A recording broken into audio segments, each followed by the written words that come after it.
I'm Mark DeLaura. I'm one of the other organizers of the local chapter.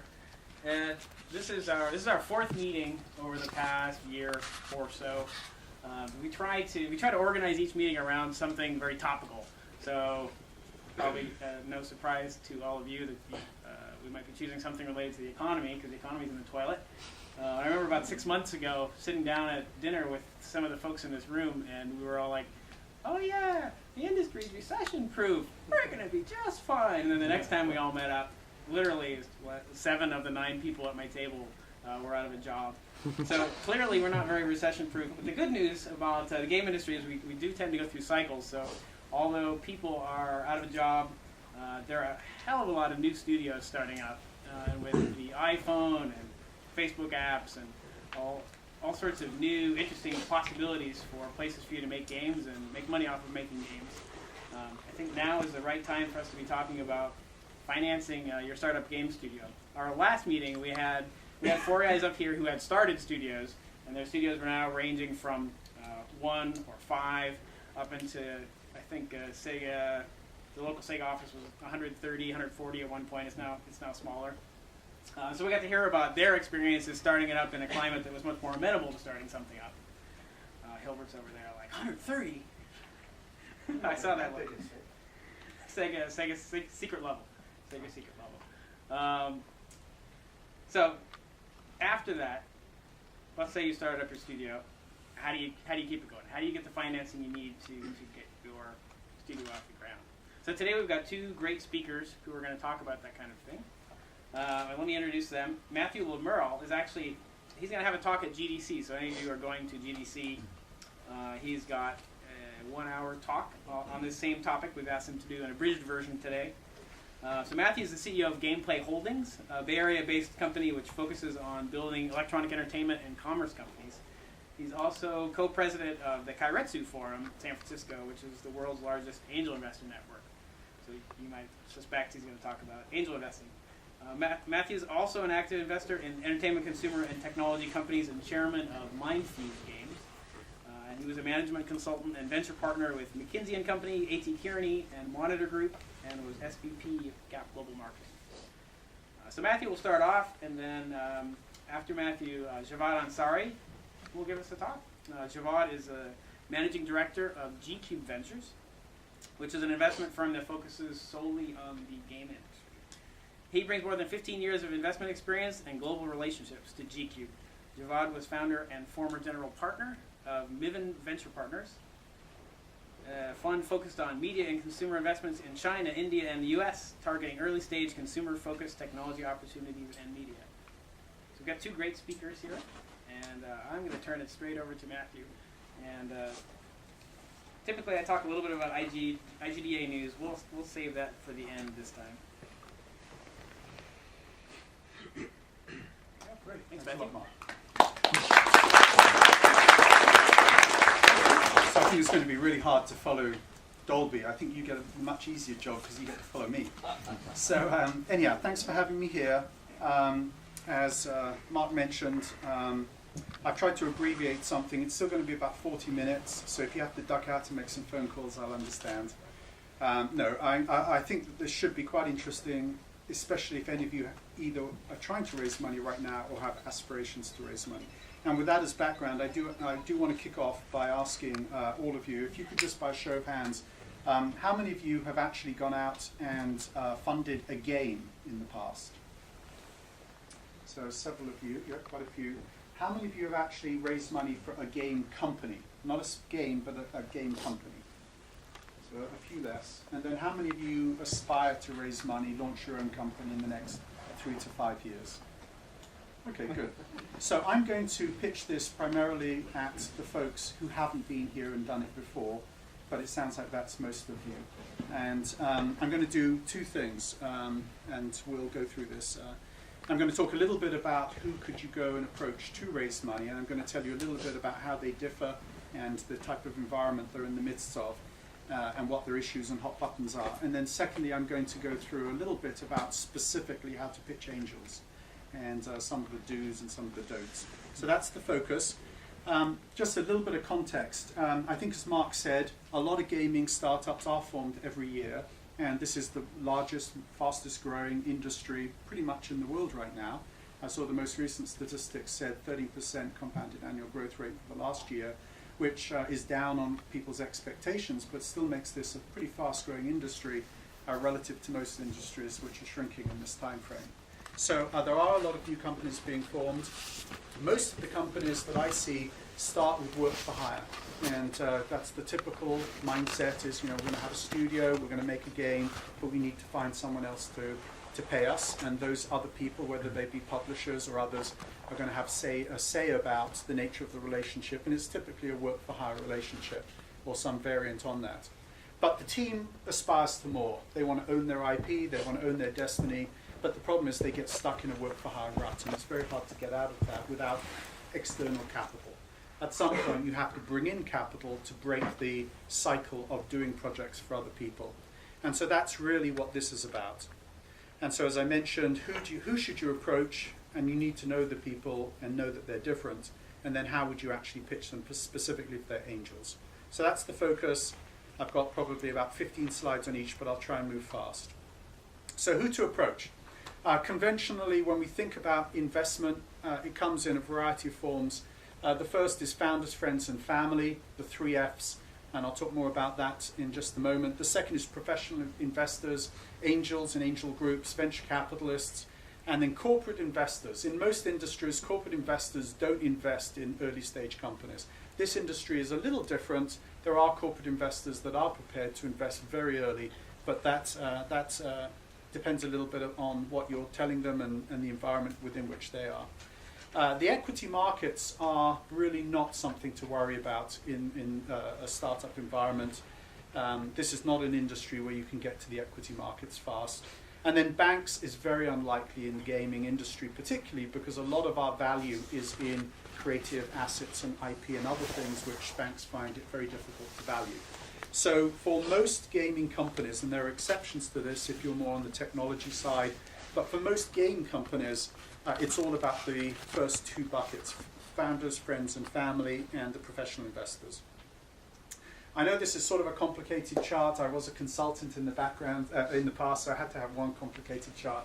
So on the bottom here is the stage of development. The conventional definition of the stages investment begins with seed, which means the company is really not in existence, it's the first money in, through startup, and then VC, early and later growth investment. And so that's sort of that dimension. The other is the nature of the risk, and hopefully the earlier you are, the higher the risk, the lower, the more progressed you are, the lower the risk. The friends, family, and founder money is coming in earliest, and it's the highest risk money you can find. Those people typically are prepared to take a lot of risk. Angels just behind that. The VCs follow on. Typically VCs today, and I'll talk more about this, are looking for investments in the $2 to $5 million range. A few of them will make very early stage seed investments, but that's increasingly less frequent. And then as we talked about, corporate equity markets and banks are not really relevant to this conversation. So let me tell you about each group and what they're feeling right now. So this is the 3 Fs, founders, friends, and family. And first of all, it starts with you. If you're going to found a company, or as you as a team are going to found a company, most people are going to expect that you have some money in the business. You may have had to take a loan if you don't have capital of your own. You may also be putting in sweat equity. Friends and family is the next place for you to go for money. And I think in most cases, people get very nervous about the notion of pitching their family members. What's surprising to me is that people would come to angels without having to try to raise money from friends and family. If you think about it this way, why would I ever give you money if your friends and family won't? They know more about you, they know more about your skills, your capabilities, should you be in the business at all in terms of trying to raise your own company. If they won't give you money, why would I? So I really encourage anyone who's going to go down this path to really think creatively about how to raise some money from friends and family. And frankly, if you really believe in your startup, if you believe in your company, you should feel able to pitch your grandmother and your father and your brother and sister.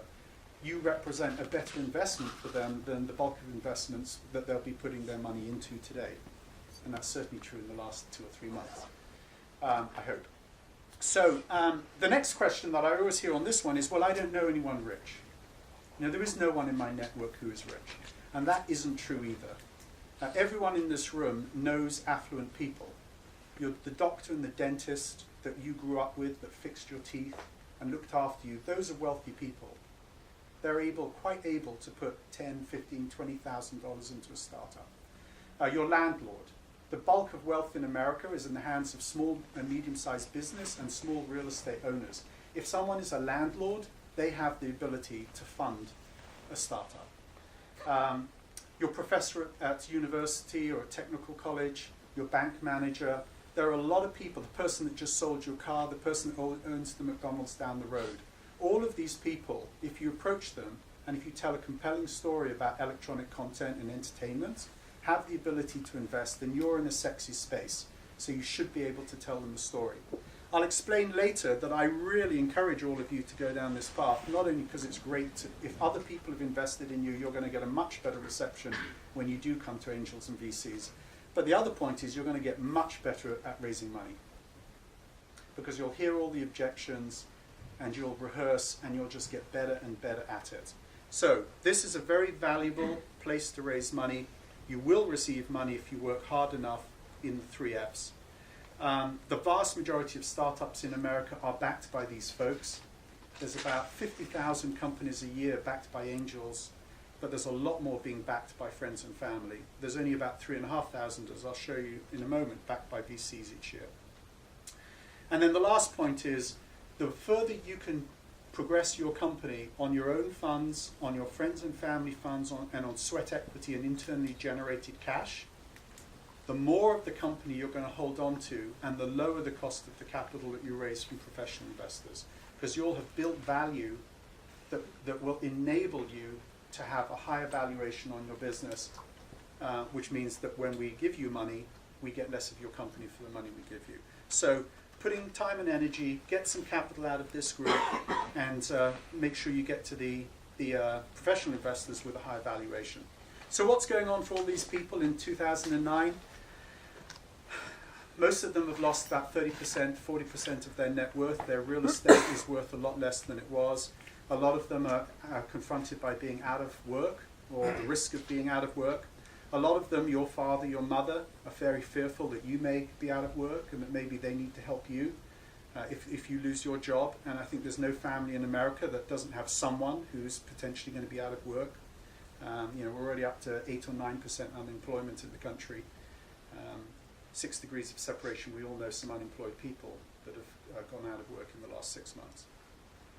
So what does all of that mean? And then the retirement assets are also worth a lot less. So affluent people are nervous that maybe they no longer have enough money for their own retirement. So fear and uncertainty. It's a very difficult time to go to an affluent 3F, friends and family person, and ask them for money. But I do think that you're in an industry where you're going to be able to make a better claim than most that the industry is holding up, and there's growth ahead. Moving on to the angels.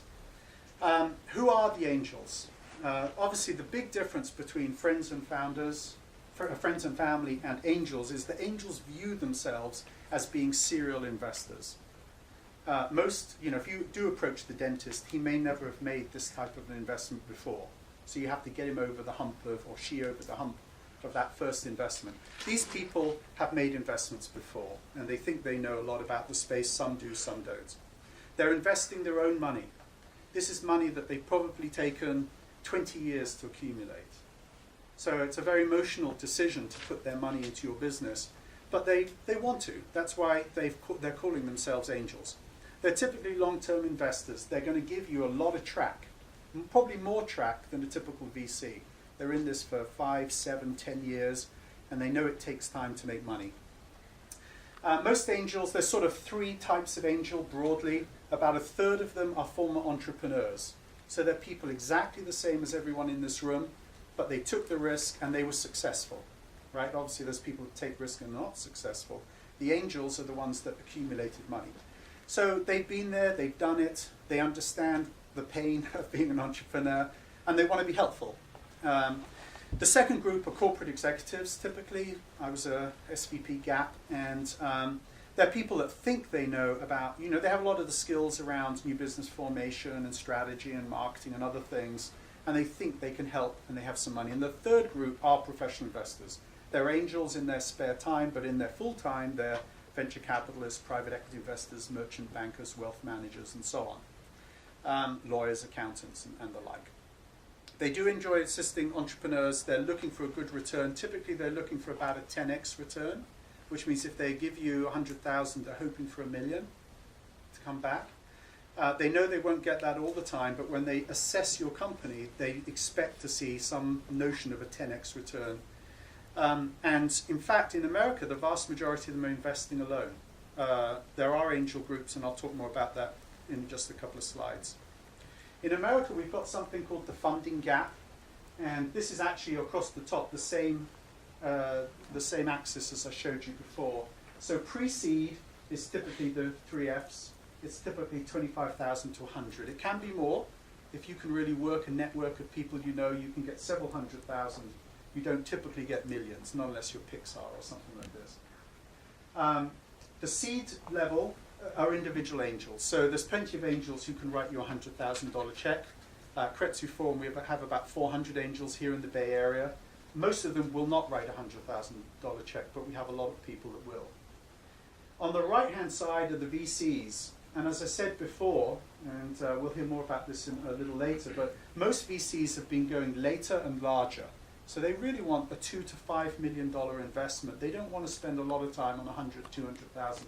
And so this gap has grown up in the middle, 500,000 to 2 million.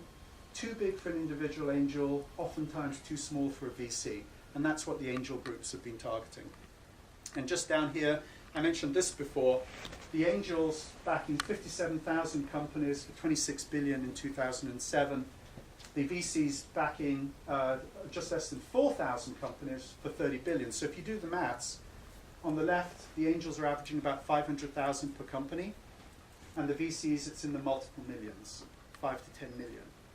So for some of the people in this room, going to a VC might make sense if you're Tryon and you've got a $100 million story you want to tell. But for most of you in the video game industry, you don't even have a story big enough to get a VC interested right at the get-go. So you're probably going to go friends and family, angel, and maybe industry financing. Here in the Bay Area, these are the angel groups. And I mentioned I was co-president of Kretzu Forum in San Francisco. We're the largest by a measure, but there are other very good angel groups here too.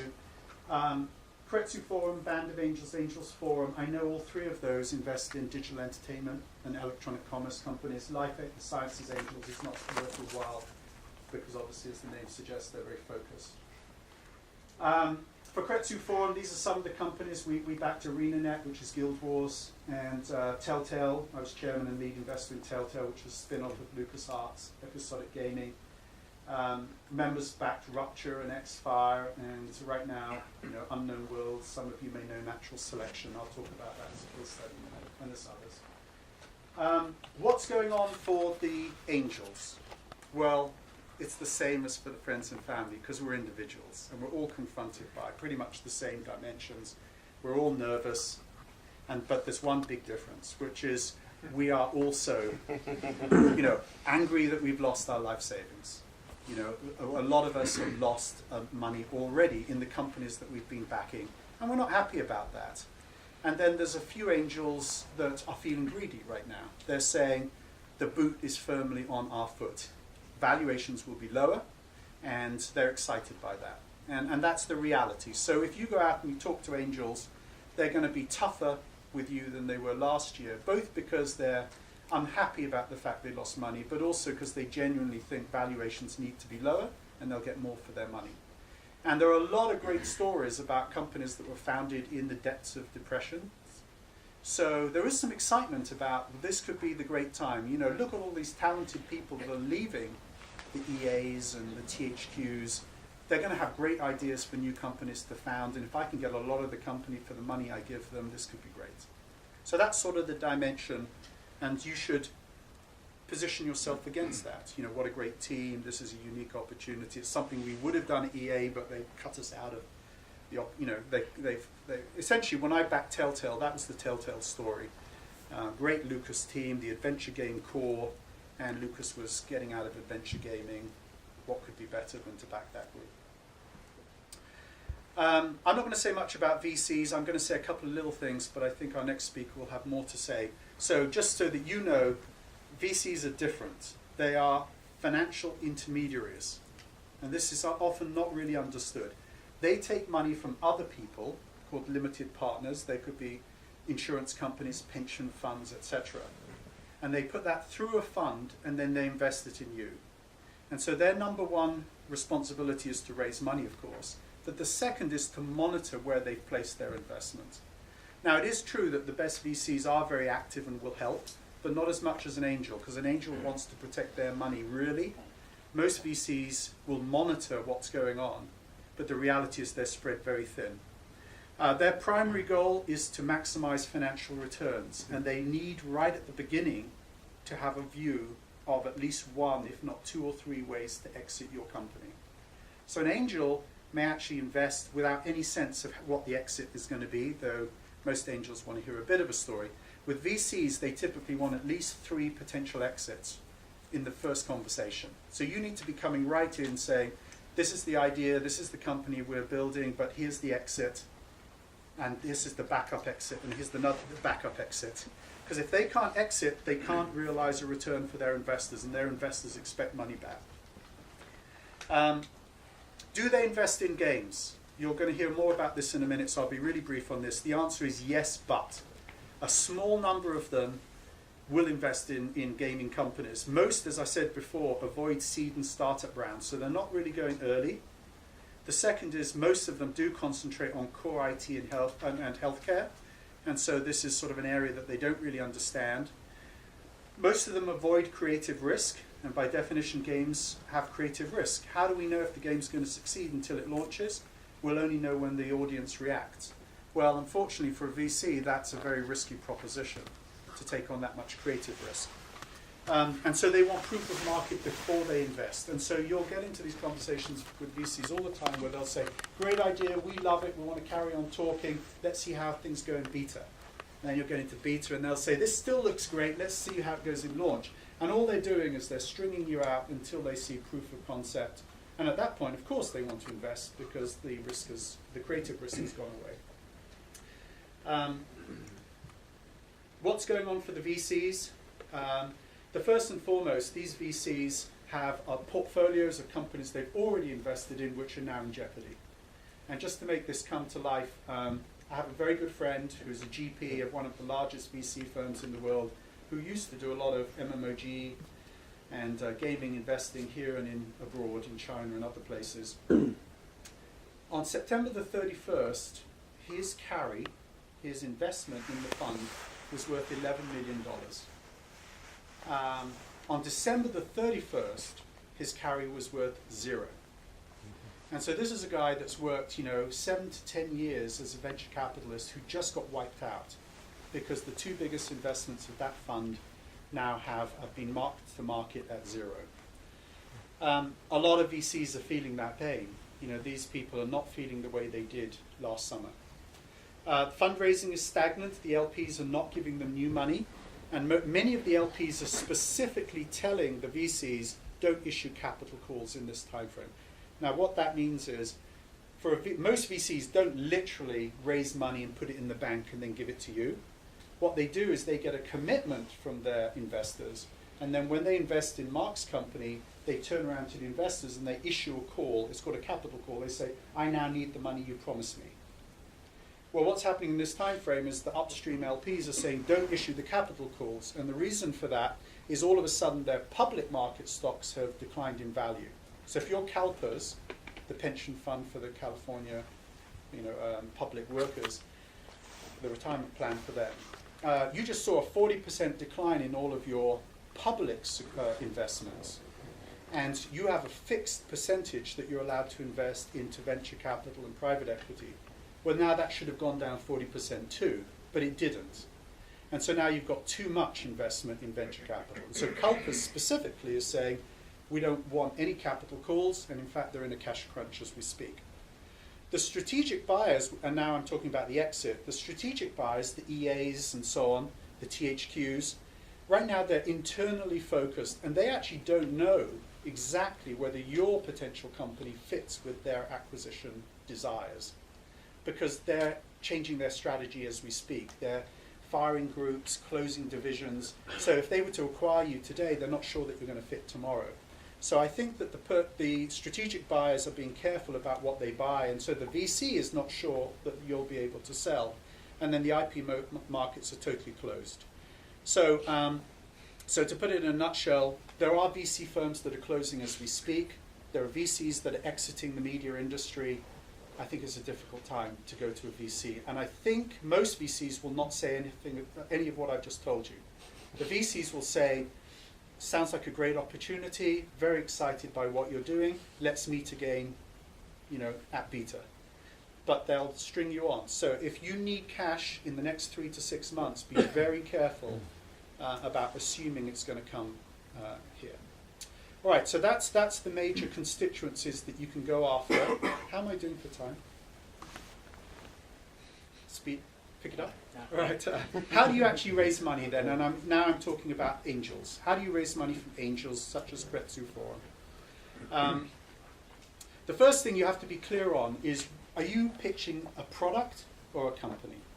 Most video game pitches pitch products, right? That's what I say you broadly, are very good at, because if you've worked at an EA or a Lucas, you've been a part of game pitches to senior management or to publishers, and that is not a good pitch to use for an investor, right? So if you've got a great game that you really want to build, by all means pitch a publisher. But if you take that pitch and now come to an equity investor, you will fail, because the questions they're asking are broader than the ones about, will this game make sense and return an investment? And specifically all those questions about the exit, the valuation at exit, and how do we make money, don't get included in a typical product pitch. So product pitch, it's about great team, compelling concept, and it's typically then fund the single product or the single IP, and there's a lot of ways to get that funded in this industry.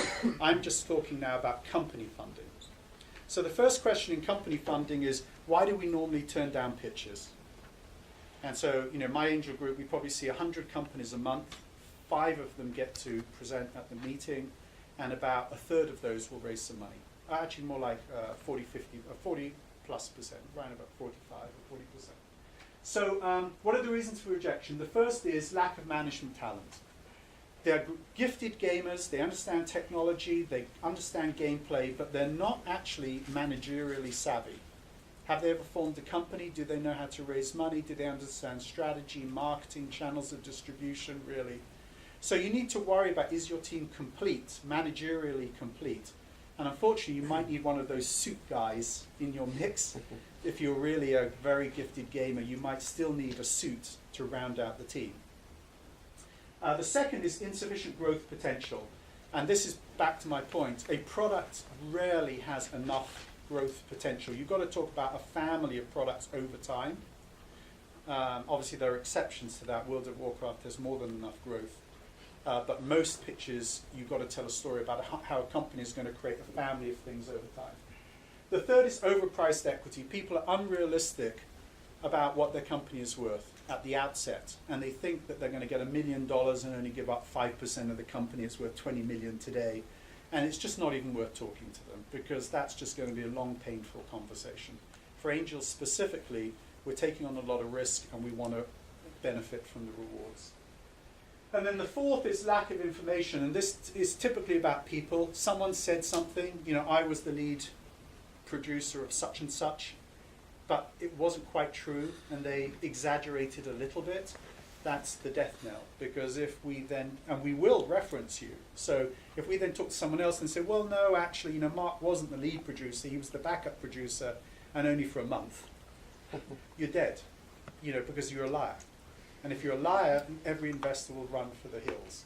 So you've got to be clean, and precise about what you say about yourself, and then you've got to be prepared to give out the references and let us check. On the right-hand side, I put this in because I thought it really sums it up. You are going to get rejected massively.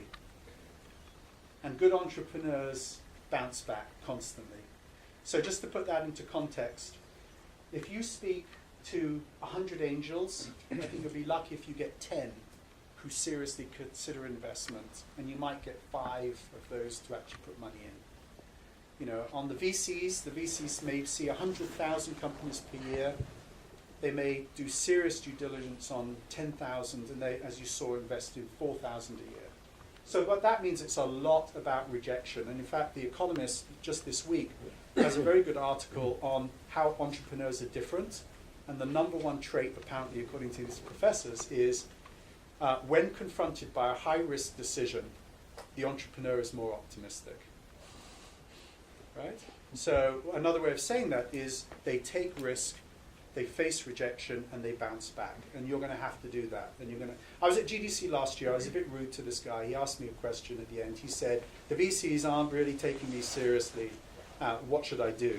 Essentially, it was much better question. And I said, "How many of you talked to?" He said, 3.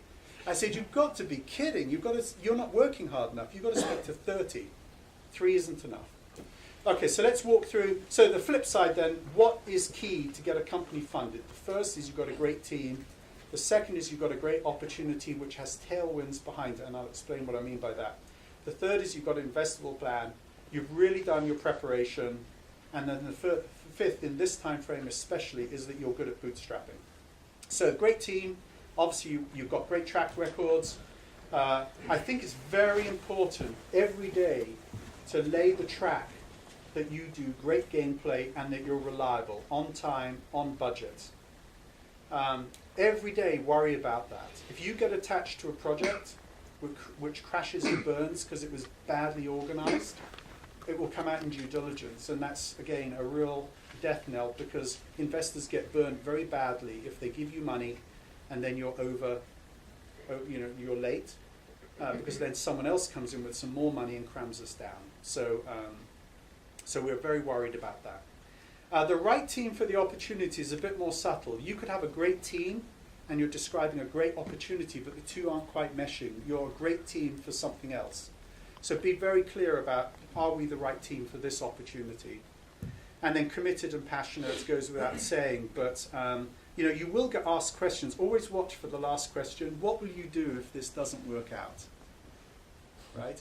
And I can't tell you how many people answer that question. And the only answer to that question is, this is going to succeed. It isn't, well, I've got friends at EA and I think I could get another job, or I'm very interested in something else. And so many people answer that question wrongly. Now, I've got a couple of case studies. In terms of team, this for me was a great example. Have any of you played Natural Selection? So a few. Natural Selection was one of the top Half-Life mods, 2002 through 2006. Built on the Half-Life engine, 2 million downloads, 2 billion player minutes. And the team that worked on that supported that game for 6 or 7 years. And I got to know them at GDC 2 years ago. And essentially, their story was a pretty straightforward story. The same team now wanted to build a proprietary engine and launch Natural Selection 2.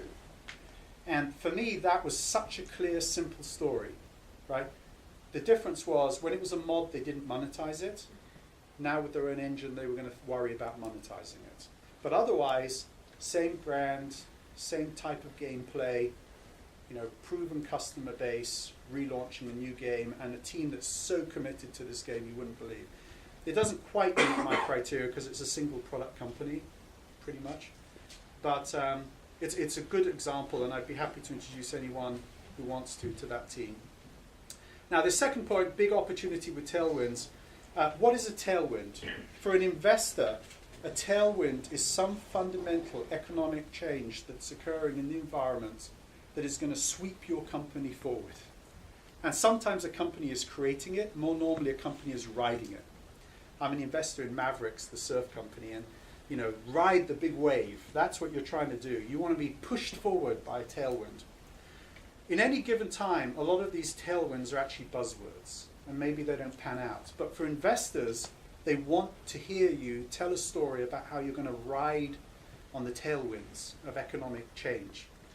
And so these are some that I'm hearing a lot about right now. It helps if you tell a story that connects to them. You may not be able to read what's up on the left-hand side, but Mindfuse is a company where I'm actually chairman and I'm the lead investor, and I back them because for me the story really told, and I'm going to tell you the little story in a nutshell. It was, we've made great casual games. They were the Shockwave team, some of the Shockwave team, they were the Skunk Studios team.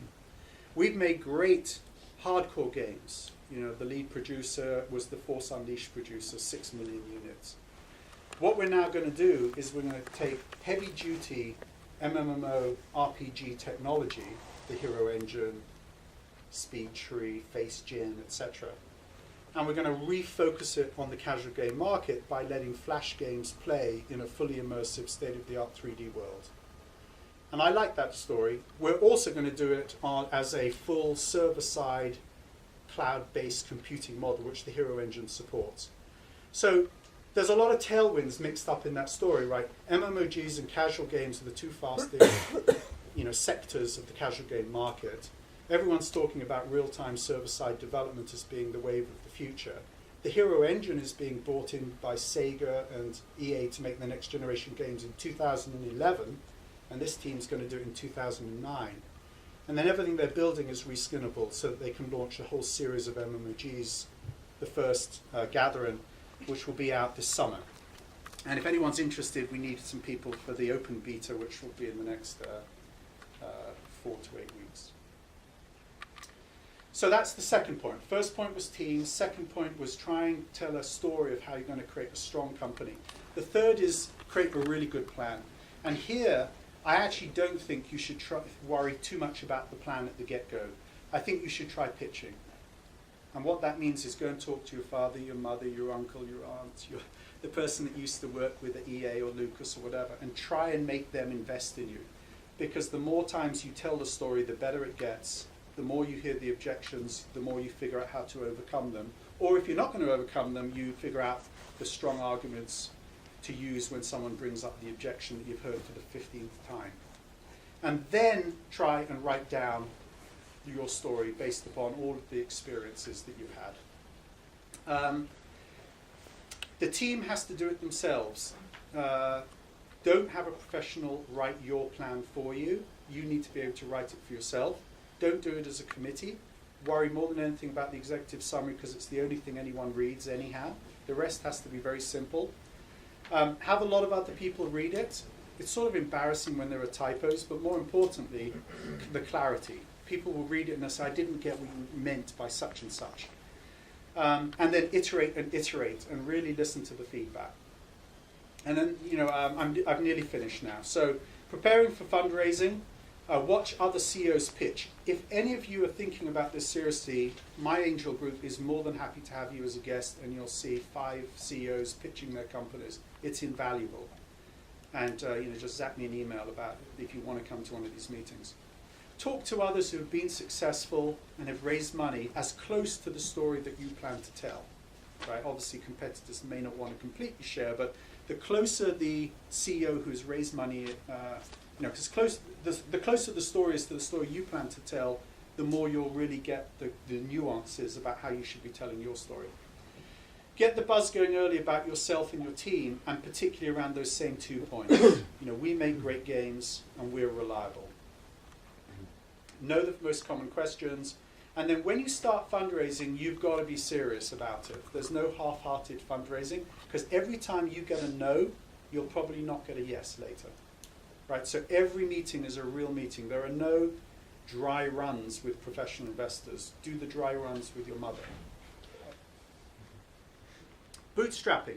This is Baron von Munchausen, who supposedly created bootstrapping by pulling himself out of a swamp by his bootstraps.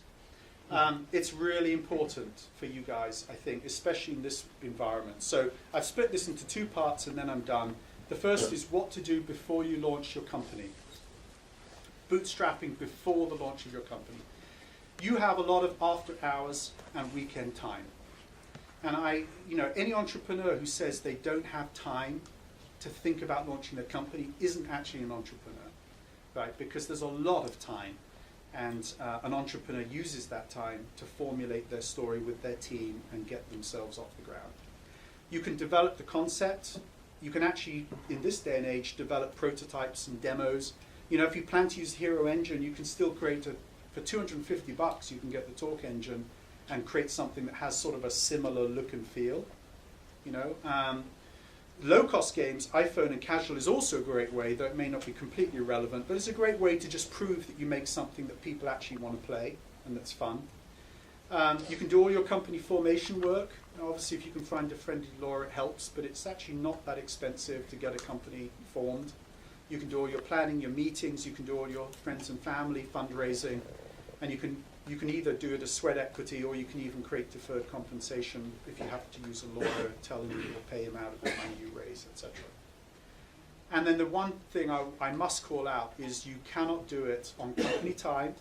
You can't use company resources. You can't send emails from your LucasArts email account. If you do any of that, you're going to be like Bratz, and Mattel is going to sweep you back in as soon as you're successful. Post. How do you bootstrap once you've launched the company? Work for hire contracts, publisher deals, distribution deals. You can carve out economics and say, I'll give you X% of the net royalties or whatever. You always need to have a skinny team. Outsourcing can help, though outsourcing may actually be more expensive, but the cost is fully variable. So you just use as much of it as you need. So you can do contingent and equity-based compensation. Lawyers, accountants, and other people, not the big firms, but small firms will often do all of that. And watch every penny. You don't know how much a penny is worth until you don't have any left. So if you save the pennies at the outset, you'll be very happy at the other end of the process when you're running out of money. I've got two examples. Concept Art House. I don't know if any of you know James Shang from Concept Art House. No? So they're a very high-end team of folks, mostly Lucas and so on, veterans. They do 2D and 3D outsourcing as the way to get into business. So they do a lot of the art, concept art that you'll see at Wizards of the Coast or World of Warcraft, Lucas, and other places. And that brings in the money. And then what they're doing at Concept Art House is they're launching or developing original IPs. The first of them is graphic novels. Daomu is the sort of Harry Potter of China, which they just licensed, and Emperor is the story of Qin Shi Huangdi, the first emperor, and Flana is something that James has worked on for 10 years.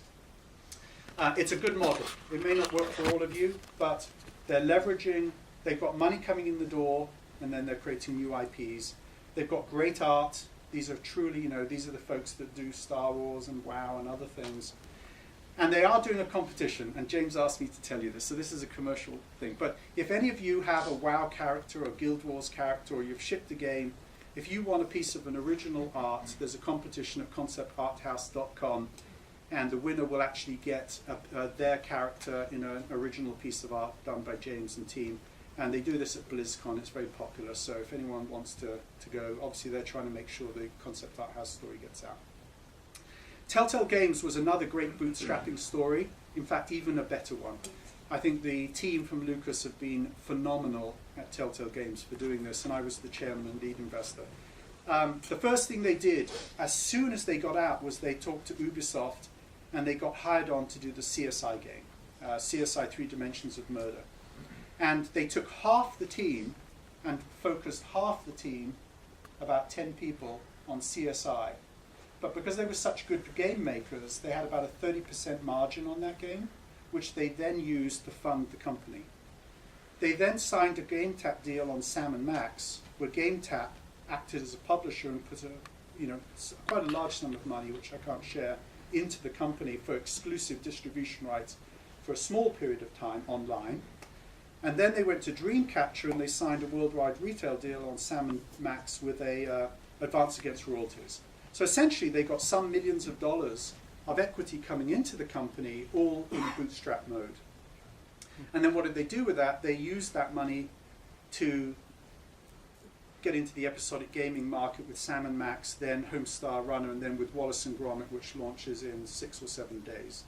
It's a great story, and I think Dan Connors and Kevin have done a great job over there, and you should talk to them if you want to understand how you leverage and bootstrap a company into existence. There are some disadvantages of bootstrapping. One is you just don't have enough cash to grow at the rate you'd like to grow at. You do get distracted from the vision that you're really trying to go after, which is why I think the telltale story of half the team keeps the money coming in whilst the other team, and that's what we've done at Concept Art House. So in Shanghai, of the 40 people over in Shanghai that does Concept Art House work, 10 of them are dedicated to original IPs, the other 30 are satisfying Lucas and WoW and other folks. It is hard to compete, and you always get frustrated that you're not capturing enough sales, and there is a danger in bootstrapping that you never have enough money for everything, and you die the death of 1,000 sort of cuts. So that's the key takeaways of this. There are a lot of places to go for money. It's estimated there's 50,000 angels in America. I bet there's at least 100,000 people in your networks that could give you $5,000 to $10,000 if the dentists and the doctors and so on. But 2009 is a horrible year to be starting. And so the key is to really stick to the fundamentals, which I tried to explain. Invest your time in getting prepared, and then you're going to have to do a lot of bootstrapping. And I really like this page because I think it really sums it up. It's, whatever the journey that you set out on, the key to success is within you. And the teams that succeed, it was because they had the success in them right from the get-go, and they worked very hard to make it come out. Okay, thanks.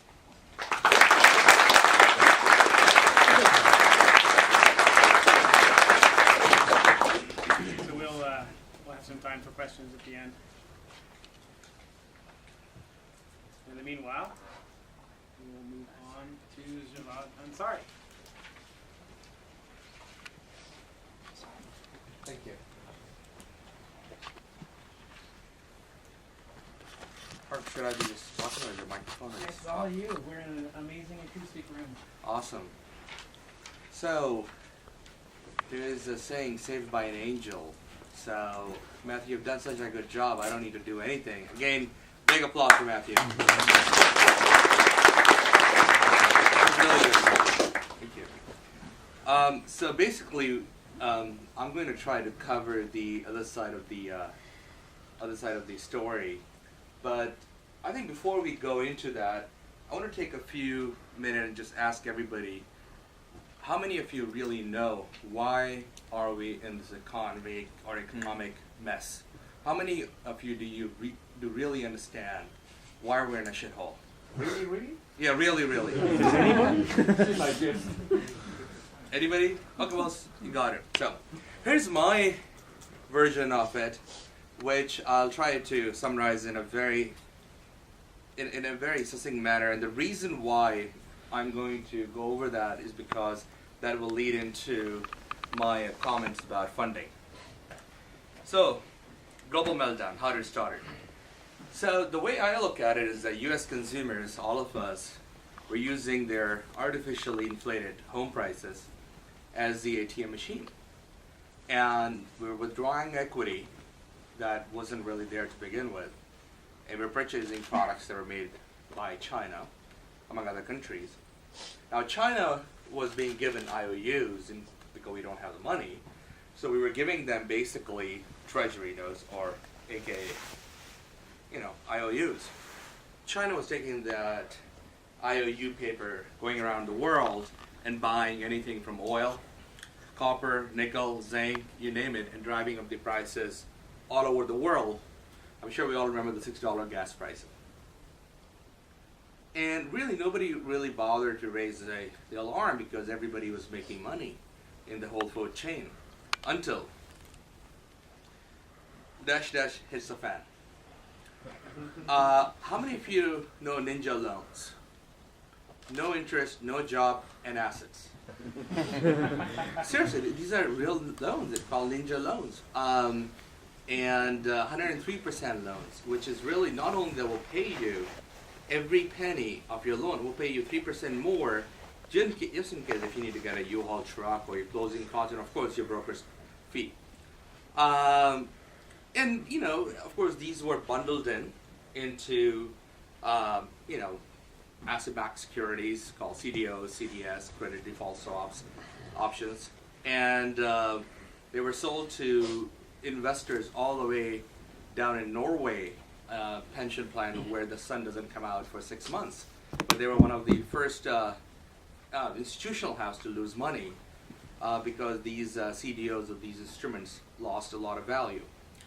Of course, the other problem was the ninja mortgages were coming home and the rates were going on the market. So the point is that the U.S. market starts really going down in a downward spiral, and the bubble that was actually created by the U.S. housing really took the domino effect, and the entire world was and has been affected by that downturn. The record bankruptcies, layoffs, shutdowns, and of course we'll see it continue to go on for the remainder of the year. Really, the effect, in my opinion, of the free-to-play and casual games means that consumers do not want to pay the console prices. And we saw Bobby Kotick even asking the console guys to reduce the prices and $60 titles. We all know that the established leaders have been slow to move and adapt and creating opportunities for really innovative companies like Steam. Consumers have shown all over the world the willingness to pay it as you go, from Club Penguins to different models. Fortunately, in this time, the downturn is good for the video game business because besides food, people need entertainment. And as Matthew and Mark both mentioned, we are seeing massive entrepreneurial activities in the industry, and really amazing products and services are being created as we speak. My background of 15 years in the venture capital private equity investment management, and I started in the video game business in early 2008 when we formed GQ Capital.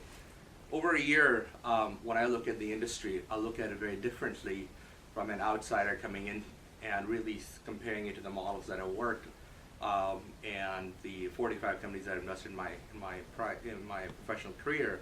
I think the video game industry, as I hear people talk about, is just a niche to the overall opportunity and really tip of the iceberg. In my opinion, whenever I look at a video game, I look at basically as an entertainment that is redefined to engage the audience in more ways than one. And the global $2 trillion media entertainment industry, according to the PricewaterhouseCoopers, is actually going to the digital age, and that's really video games leading the chart. We look at Facebook and other social networks as no different than an Xbox. They're a platform where you can experience engaged entertainment. And I see a lot of business plans. So far, over the last 9 months, we have received over 400 companies that are coming to us. We see a lot of plans where the developers want to plug in the social networks. So it's no longer just a game, but it's a social networks. And I think really it has to be a lot more than that, because you cannot just plug in a social network engine with basically a game, because it has to be part of a big ecosystem, and should be an ecocentric entertainment experience rather than just a plug-in of social network where you think your gamers are going to come in and really engage with each other. The iPhone opportunity, and of course the Google Androids and Microsoft, and going forward the Palms and the Blackberries are really the next place to be. So these are just primary observation on my side. Now this is where I want to spend a lot of time. Based on the companies that have looked at it, the biggest thing that we see developers coming to us that are missing is the distribution. Think of distribution first. Just because I know somebody at EA or I have a relative there doesn't mean that I'm going to get a publishing deal. What is really the realistic chance of having a distribution? What is your total addressable market? One of the companies that came to us, and we spent about 30-35 minutes this gentleman spent months writing the code for an IP when we pushed him for a market, an addressable market, turned out to be 1.4 million. That was the market, that's it. So really understand the market before you create an IP.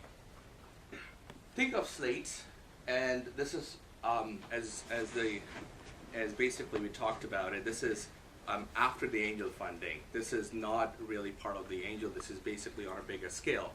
There are several groups over here that I know that are doing slate fundings. How are basically slate funds work is that you basically have a $15 to $20 million raise, and you work with different studios and different developers, and you fund different titles. And with different studios, they have a different model, but pretty much that's the essence of it. Monetization, find unique models, in-game advertisements, product placements, sponsorships, and also really bringing in the innovative side of the equation. So one of the ways that I have seen it work is that if you're doing a game slate or game fund, and to protect from the downside, you can actually buy the puts and calls against the companies, against the publishers that are publicly traded. So you can actually manage your downside, kind of doing on a bigger basis. So again, having said that, the game slates work, and that's how they work. The global opportunity is something that I've really suggested a lot of people to look into. Not only create the games for the US market, but for the global market. So there's a very big opportunity in Asia, even Middle East, like for halal games. And these are opportunities where there's not a lot of competition there. So again, point is, look on a global scale for global opportunities where there is just not enough competition. Thin publisher model is basically something that I use from the movie industry, an equivalent of a studio with no in-house development, but distribution only in the digital media. Of course, using the tie-ins with the existing brands, use the international brands, endorsements from the celebs, and a lot of the agents, a lot of the advisors can help you. Jeff over here would be a good person to talk to. And Engagement 360, which is really creating games that actually revolves around you. So just because you shut off your computer doesn't mean that you log off. It's basically constant contact using your text messaging, your Twitters, your SMS, your emails. So 360-degree involvement. So the other thing that kind of was staying on that topic, I think the reason why I'm mentioning all these things is these things are fundable.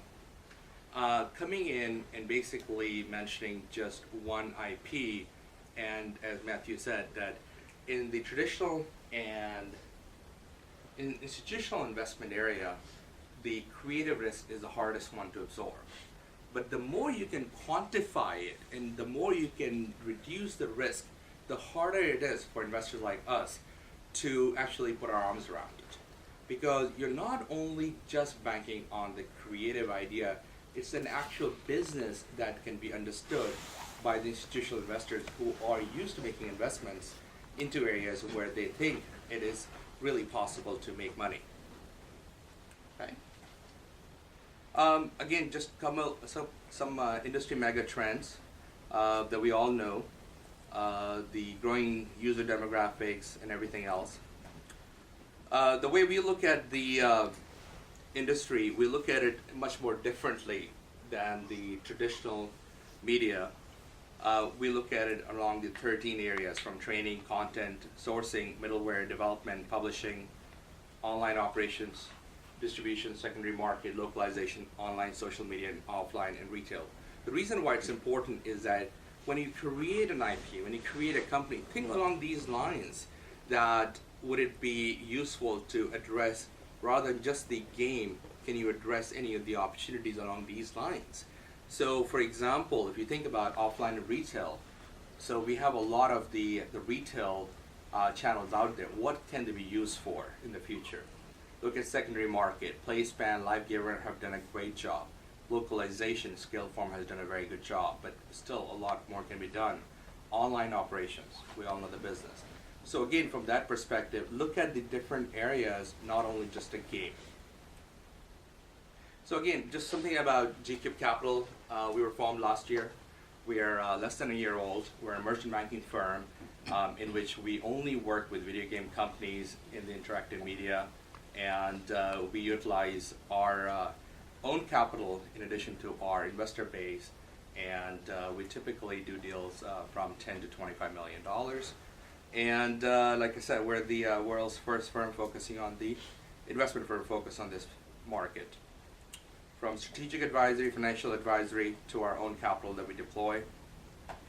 And the four verticals from our perspective that we are interested in as well: the outsourcing, technologies, education and training, video games, media and content. Something about our deal flow. Our distribution network, institutions, which is basically from hedge funds, crossover ventures, traditional equity houses, traditional private equity, venture capital, mezzanine, to private funds, pension funds, endowments, sovereign wealth funds, insurance companies, corporate funds, money managers, in-house venture fund, which is ours, private clients and strategic investors. Something about us, Shiraz, as you all know, probably some of you know, has been in the game industry for 20 years, and was THQ for 9 years, behind titles like Incredible, SpongeBob, and Scooby-Doo. And on the advisory board, we have, like Nolan Bushnell, Ed Fries, Cliff Eggerson, Rizwan, and of course Mark DeLauro. And I think that's pretty much about us. I think that's pretty much, that's it. Thank you, guys.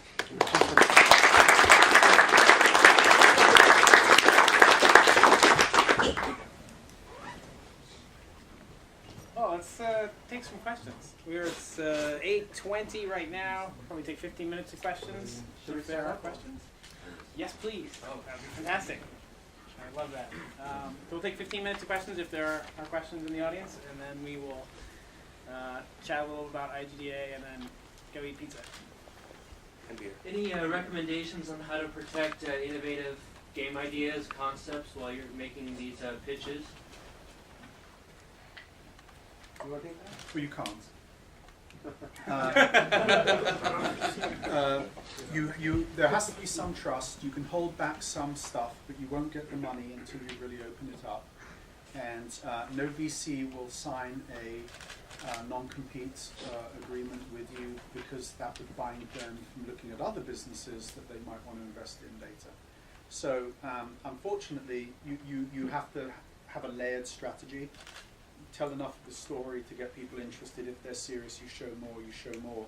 But I don't think you'll ever get money until you've opened everything up. I think just to add to what Matthew said, do your really your due diligence on who you're talking to. I think what I use and what I suggest everybody to use is LinkedIn.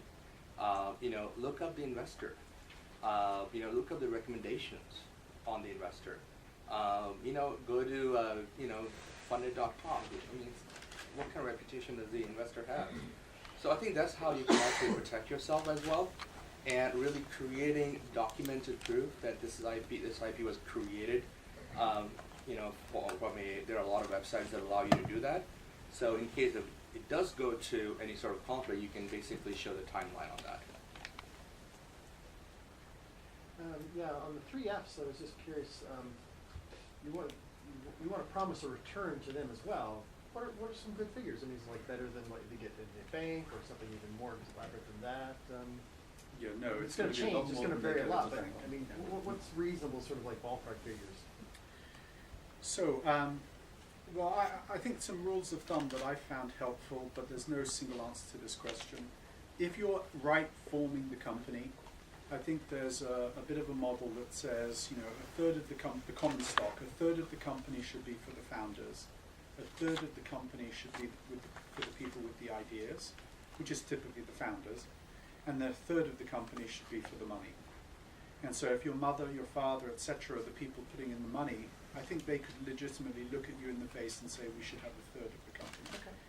That's sort of, but obviously, how long's a piece of string, and do they put in 10,000 or 200,000? I find that quite useful. I think it's genuinely the case that for a pre-revenue company, it's very hard to argue for more than, say, a $5 million pre-money valuation. And so Band of Angels that I showed you, Band of Angels will not look at any company with a valuation more than 5 million pre-money. And for my angel group, Gretsu Forum, very rarely will we be funding anything with a pre-money of more than 10. And that typically has revenue and customers and maybe even is cash flow positive. I think absolutely what Matthew said, and I think in reality, whatever you can get away with. Yeah. But in terms of really using some punchlines and some numbers to at least impress the other person, I would basically say, just like Matthew said before, 10x. And again, at the end of the day, just stick to that figure, 10x. Everybody understands 10x, and you'll be fine. There is one other thing that I would just point out, which is a frequent challenge that you can get yourself into, which is, let's say you're a AAA team, great idea, and you do have a very high valuation at the beginning. You may set yourselves up for a very negative situation in the future because the risk of a down round increases because you started from such a high base.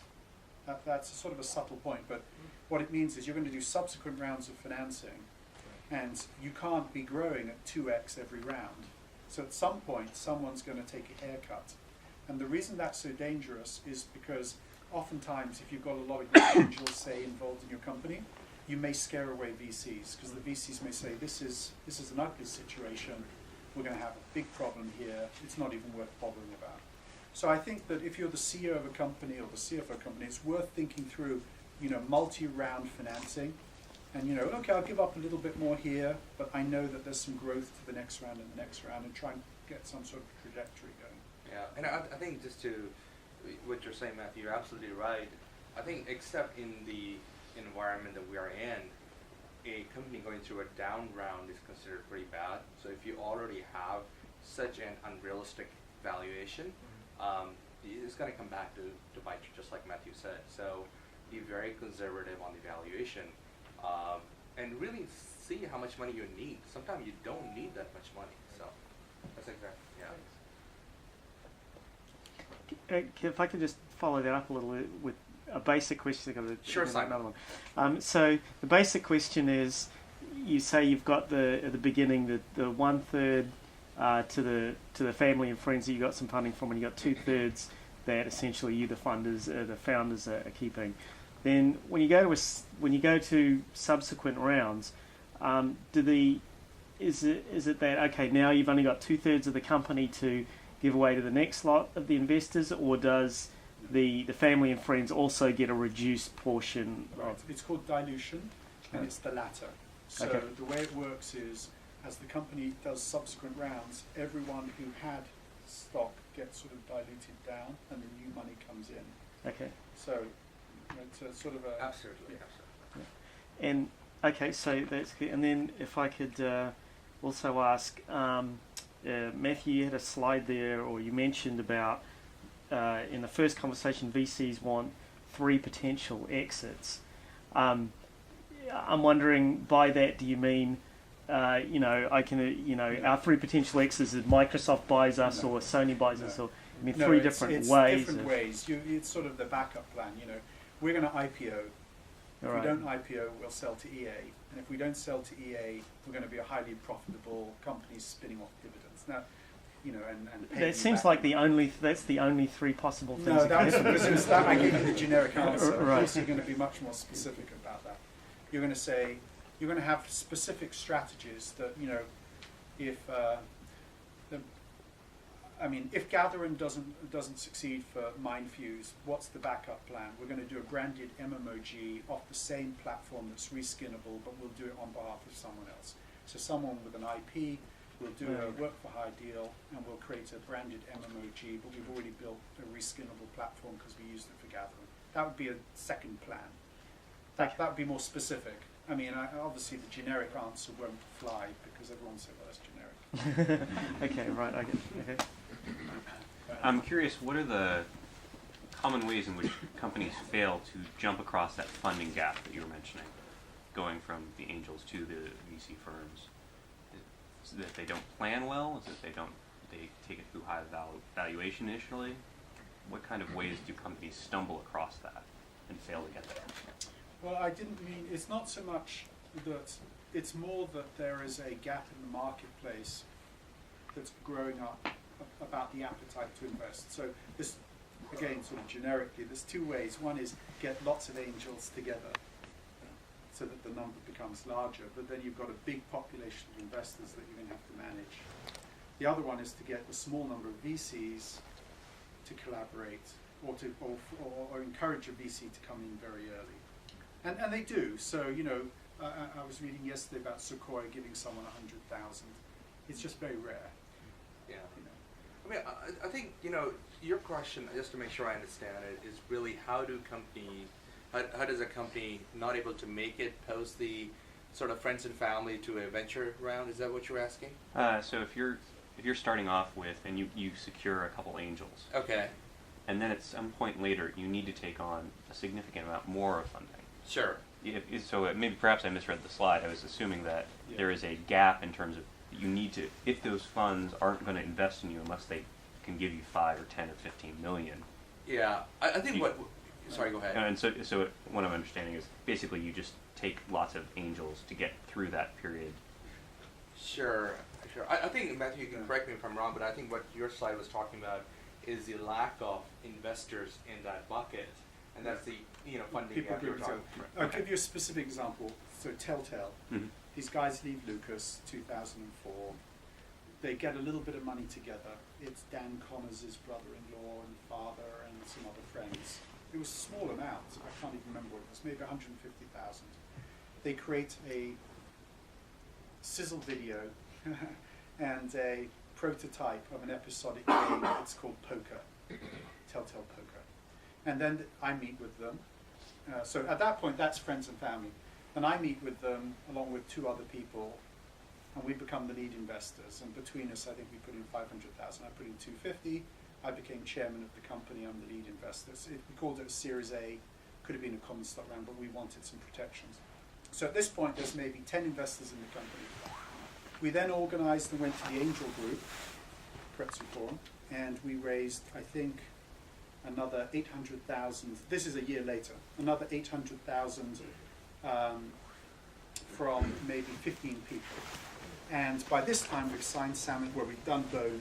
So we did Telltale Poker. We've done the first Bone game. We've signed Salmon Max. We've got the CSI deal. And there's a little bit of momentum happening around GameTap, but we haven't signed it. So now that was sort of the funding crossing the bridge. And then the next round is 2 VCs, Granite and IDG. They put in $5 million. But by that time, we've also got GameTap, Dreamcatcher, and we've signed up Homestar Runner. We're about to sign it up. And we're doing CSI too. So the thing is growing, and the round is going friends and family, a couple of serious angels, a group of angels, 2 VCs. I think this just one thing. I think kind of to add to what Matthew said, just my 2 cents, is that if you know you're gonna raise money from VCs, and even if you're talking to angels or you plan to talk to angels, start courting the VCs. Okay, start talking to them, because again, from our perspective, investors, institutional investors, we all like good ideas. So, just to give you an example, in addition to the Sequoia giving 100,000, back in 90s, Vinod Khosla, of course, Kleiner Perkins, the way Juniper was started, he gave $200,000 to Pradeep Sidhu, who was working at Sun at that time, to quit his job and show up at the Kleiner offices, started working on a new company called Juniper Networks. And those things are not that common, just because you need to be able to articulate that vision. And the more crisp, going back to what Matthew said, the more crisp you are the more clear you are, the better your chances are of a lot more investors coming in. And to be honest with you, use friends, and in the investment business, like Matthew, myself, everybody, like, hey guys, this is what I'm thinking. What do you think? But rather than going through and spending a lot of time, get feedback from guys who are going to invest or who are potentially investing down the road. Talk to them early on. Hey, this is what I'm looking at. Would this be fundable? And I've talked to a lot of companies and basically said, listen, if you modify your pitch, if you modify your approach slightly differently, there would be a lot more investors interested in you versus if you're doing it because you're just one of the many companies out there. So again, the point I'm trying to convey is talk to as many investors as possible because then you can actually get the feedback without really spending your time and energy and angels' money on something that's not going to be funded by the institutional investors. Go ahead. If we're going to be talking to many investors, are we only supposed to choose one, or are we to take investments from multiple angels? How do we disclose that to the other angels without them? You're talking about angels or VCs? Well, you know, the thing how is, do you not create like the producers type situation where you're promising too much to everyone? No. I mean, I think it's very simple, right? I mean, you unlike you only have one company, right? So what's going to happen is that if you are able to successfully articulate your value proposition and really get the investors excited, you will have a scenario where they are fighting and they're really competing to be an investor in your company, which is really what everybody wants, right? So what you want is really being able to be very open that this is really what I do valuation for and I want to go with it. But the thing you don't want to do is shop the term sheet around. Because when you shop the term sheet around, you get a bad rap in the community. So that nobody's going to give you a term sheet, you'll be black labeled. So what I would say, work with one company and basically work with them. Tell them, hey, listen, I'm going to take money from you, but I'm getting offers from the other guys. I'm not going to go shopping, but at least come close to it. And again, don't nickel and dime. So look for the value. So if you have a VC that's really interested, ask them what they're going to do for you besides just sitting on the board, as Matthew said. How many doors are they going to open? What is their Rolodex? How much do they know the industry? Who they're going to call, and what are they going to make things happen for you? So put them on the test. I mean, of course, this is when you are in a position to negotiate. And further upstream, it's a little different. So further upstream, by law, you're limited to 100 accredited investors. So you have to be less than 99 or less. But I think most angels don't view it as negative that there are other angels involved. In fact, there's strength in numbers. Because, of course, back to the point about cram downs, what we're worried about is if we give you all of the money we can afford and you use it up, we don't have any more money to give you, and then someone else is going to come in and gain the benefit of what you've built off our capital. So there's strength in numbers because it means we've all got a little bit of money left, another check we could write. So I think for us, no, there's nothing wrong with you pitching multiple angel groups. And in fact, there's a whole momentum play where you play off groups against each other and you tell a story of how excited everyone is, and the whole thing starts elevating off the ground like Bound from Munchausen. And I think there's an art to that. I think good fundraisers are very clever at telling that story and getting everyone excited. Just one comment over it. The thing you don't want to do is drop names. You want to basically say about the momentum, but you don't want to say, hey, Matthew really loves the company. If he doesn't, you're going to be blacklisted. I mean, if it's true. Yeah, exactly. But again, when you do that, but just don't drop the name. Just my thoughts on this thing. Unless you're really sure the guy likes your company. Yeah. I think we have time for one more question. I think you in the back corner over there. Thank you. Okay, so you've invested in a company. How much involvement do you have as the investor to steer and grow that company? It varies. So there are passive investors and active investors and everything in between. And so amongst the angel community, well, I think most friends and family are pretty passive unless it happens to be an industry friend who's actually going to open some doors and try and make their money worth more and help you succeed. but you know, I think your mother and your father are going to give you a lot of support, but they're not really going to help build the business, probably, depending on who they are. It's an interesting story, by the way. Bill Gates' father was a patent attorney, so one assumes that Bill learned a few things and showed the IBM contract to his father. But anyhow, so what was I saying?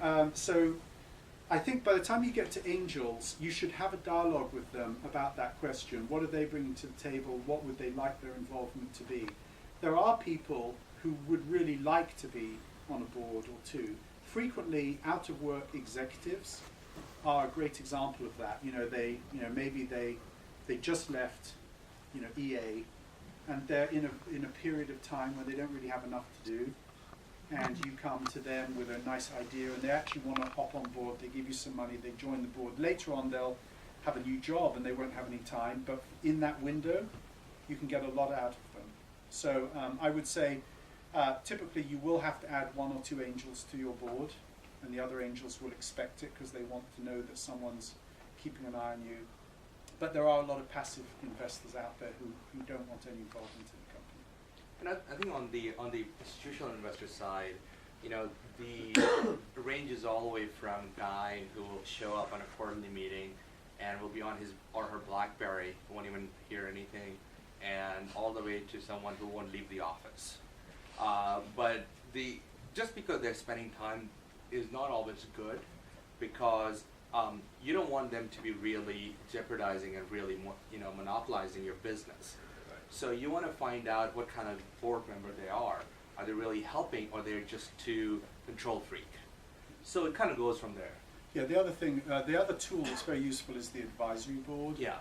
And the way that works is you sort of, you find the lawyer, an accountant, a consultant, a banker, a couple of industry guys, and you sign them all up to be on your advisory board. They're not formally directors of your company, but you probably give them a little bit of something or other, some options or something. You then write them into your pitch documents. They do need to understand what you're doing, because your investor's going to talk to them, and if it's clear that it's really not real, that would be a negative. But conversely, if the advisory board has some great names on it, and those people are saying good things about you, good thing about your idea, that will help a lot. And also use the and use the advisory board, not just names. So from our perspective, Mark is on our advisory board. Mark, anything that we do, anything that I do, Mark knows that, hey Mark, this is what I'm thinking of doing. What do you think? And Mark tells me if I'm out of my mind or had pot or I'm okay. So, again, really, if you get the great advisory guys like Mark, and Mark is a mentor to me, so then really, really look for their advice and follow it. That's my thought. That's the last question. I wanted to just offer some sort of things. One would be, like I said before, if anyone wants to see an angel group in action, you can send me an email, and I'll just, you get to attend a meeting and see real CEOs pitching real companies mixed with the angels. The only thing you can't do is you can't pitch your company if you're a visitor to the angels. The second thing is, once a month we do hold a boot camp in San Francisco, the essentials of fundraising. It costs $100, but you get free lunch, dinner, and materials. And that's a full day session, and there are lawyers, accountants, marketers, all angels who basically teach teams of, about getting ready for fundraising. So that's the second thing. And then the third thing is, since you were here today, don't come to my 20-cent talk, because it will just be the same. So let me just make one thing. So again, the best way to contact me is just go to our website, gcubecapital.com, and you can just go ahead and email it to me from there.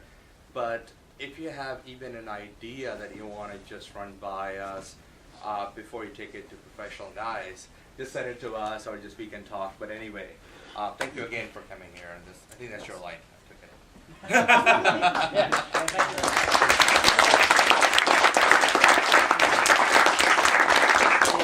will, of course, have the email addresses and websites on our local website, so that you can refer to them, and you can email Jawad or Matthew with your thoughts. Where's the beer? Yeah, so that's the second half of the evening is upon us. I mentioned that usually I talk a little bit about IGA business, and I realized coming in here that I didn't really have much business to talk about.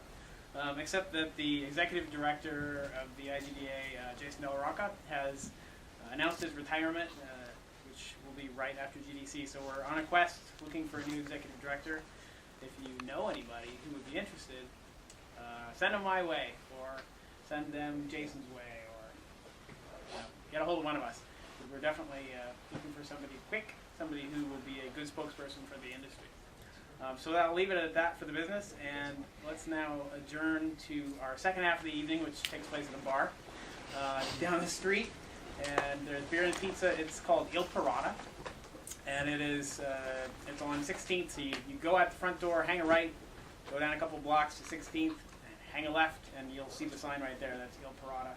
And if you haven't come to the evening event before, I highly encourage you to. There are a lot of really great people in the audience here who I want to point out, but I'll let them remain anonymous for now so you can find them later. Anyway, thank you for coming.